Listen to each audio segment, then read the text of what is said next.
matre onye be kahuani obia ye odo eye hebunu adeke medo hebunu ƒe gbe hegbe hedona eya ta le na mi abe eʋuawoe ne be miado miaƒe gbegbɔgblɔ kple miaƒe dekɔnu ɖe nugo eya ta mede wɔna eʋe nyawo tome be to wɔna yawo dzia miasrɔ̃ ŋutinyawo lododo ƒe tutuwo abe bubuwo adaga na wo miatsɔ atu miaƒe gbegbɔgblɔ ɖo eye le egbe ƒe nusɔsrɔ̃ ƒe akpadzia mama elododo alo mafia lododo wi eve aɖewo tso koklo ŋuti.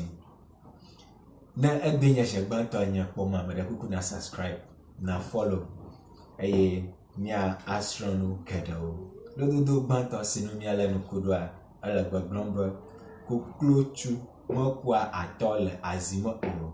Koklotsu mekua atɔ le azime o. Ke lododo evelia le gbegblɔm be koklovi si kua nɔa nue ɖua abɔtsri ƒe ata. Koklovi si kua nɔa nue ɖua abɔtsri ƒe ata. Lododo etɔ̃lia be koklonyila ƒe moe koklo dea fe.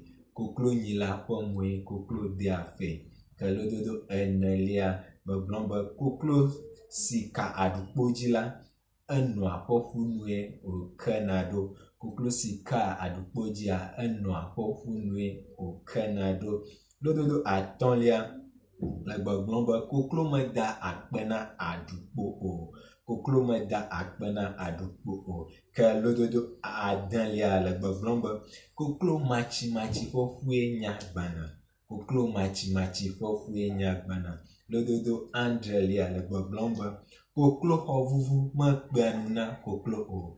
Koklo xɔvuvu mekpea nu na koklo o. Ke lododo enyilia gbegblɔm be koklo kanu meka tɔa nugɔ o. Koklo kanu meka tɔa nugɔ o. Ke lododo asiekelia le gbegblɔm be koklo si nye zãmi eya ŋutɔe fanɛ. Koklo si nye zãmi eya ŋutɔe fanɛ. Ke lododo ewolia le gbegblɔm be koklowo katã medrea gbe ko wogblɔna be nuke o. Koklowo katã medrea gbe ko wogblɔna be nuke o. Ke lododo 11 le gbegblɔm be koklo mekpɔa gbɔnugbe wɔna o. Koklo mekpɔa gbɔnugbe wɔna o. Ke lododo 12 si nye mamlɛtɔ le egba ƒe nusɔsrɔ̃ me eyae nye koklo kanu madzudzɔ la abe le nɛ.